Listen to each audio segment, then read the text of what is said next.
Assalamualaikum warahmatullahi wabarakatuh. Anak-anak semua yang soleh dan soleha, selamat pagi. Selamat berjumpa lagi bersama Bubur dalam pembelajaran ilmu pengetahuan alam. Bagaimana kabar kalian hari ini? Semoga sehat-sehat semua dan selalu dilancarkan segala aktivitasnya. Hari ini kita akan belajar tentang materi perkembangbiakan tumbuhan. Nah, langsung saja ya ke materinya. Perkembangbiakan tumbuhan itu terdiri dari dua jenis. Yang pertama adalah perkembangbiakan secara generatif dan yang kedua adalah secara vegetatif. Dengan perkembangbiakan generatif artinya perkembangbiakan makhluk hidup yang terjadi melalui proses perkawinan atau penyerbukan.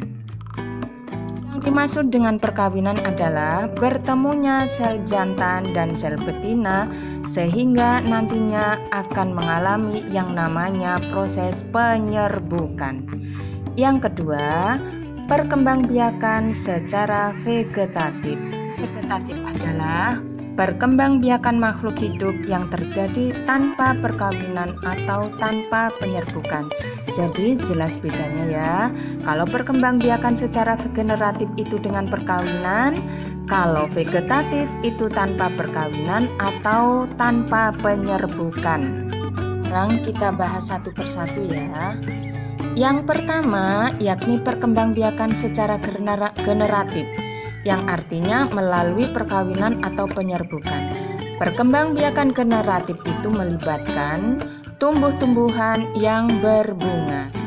Jadi, perkembangbiakan secara generatif itu umumnya dialami oleh tumbuh-tumbuhan yang berbunga. Melalui apa? Yaitu jawabannya adalah melalui bunga. Nah, pada bunga itu disebut proses adanya penyerbukan. Apa yang dimaksud dengan penyerbukan? Penyerbukan itu adalah bertemunya sel jantan dan sel betina untuk menghasilkan pembuahan atau penyerbukan. Artinya jatuhnya benang sari ke kepala putik. Jadi itu ya anak-anak artinya penyerbukan. Sekarang kita akan mempelajari tentang bagian-bagian bunga. Nah, di sini Bubur sudah memiliki struktur bunga. Jadi, ini namanya struktur bunga. Yang pertama adalah tangkai bunga. Fungsi tangkai bunga ini adalah menghubungkan bunga dengan batang. Fungsi lain dari tangkai bunga adalah untuk menyokong tumbuhan bunga ini agar tetap berdiri. Jadi, kalian jangan suka merobek atau merusak tangkai bunga ya, supaya bunga tetap kokoh berdiri. Nah, selain ada tangkai bunga, itu ada yang namanya dasar bunga. Kalian bisa lihat tanda panahnya ya. Jadi ini disebut dengan dasar bunga. Nah, dasar bunga itu adalah bagian ujung tangkai bunga yang agak membesar. Jadi ini merupakan bagian ujung tangkai bunga yang agak membesar di atasnya tangkai bunga. Nah, kemudian yang berikutnya itu adalah bakal biji. Nah, seperti yang anak-anak lihat di layar, di situ ada bakal biji atau disebut dengan sel buah atau bakal buah.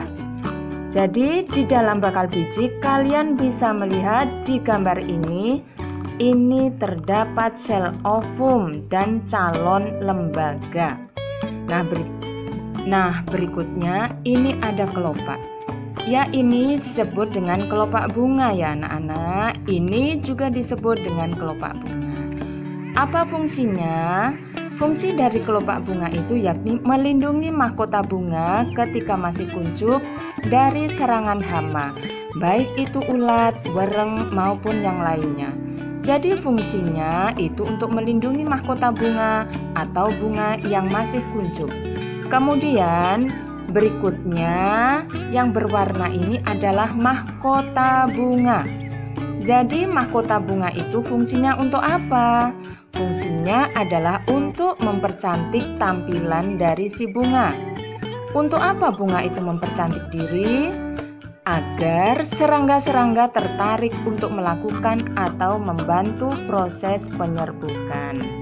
Nah, berikutnya ini namanya benang sari. Keseluruhan ini namanya benang sari. Jadi yang di atas ini namanya kepala sari, kemudian yang di bawahnya itu namanya tangkai sari. Jadi keseluruhannya namanya benang sari. Fungsinya apa benang sari itu? Benang sari adalah alat perkembangbiakan jantan. Yang terakhir ini disebut putik. Ini disebut dengan kepala putik dan ini namanya tangkai putik. Jadi keseluruhannya ini disebut dengan putik. Apa fungsinya putik? Putik merupakan alat perkembangbiakan betina pada bunga. Jadi si putik ini akan mengandung bakal buah atau bakal biji. Nah, seperti yang Ibu tadi sebutkan, penyerbukan itu merupakan jatuhnya benang sari ke kepala putik. Jadi, benang sari ini akan berterbangan bersama udara, kemudian akan jatuh ke kepala putik. Nanti setelah jatuh, dia akan menuju ke sini. Lalu nanti akan terbentuk bakal biji atau bakal buah. Untuk proses penyerbukannya kita bahas di bagian selanjutnya. Nah, di sini ada tampilan yang diperbesar. Jadi, gambar ini benang sari yang diperbesar. Benang sari itu biasanya terdiri dari butiran-butiran halus seperti ini. Nah, kalian bisa lihat bagi yang memiliki bunga di rumahnya, sambil kalian mendengar atau menonton video ini, kalian bisa sambil memperhatikan bunga.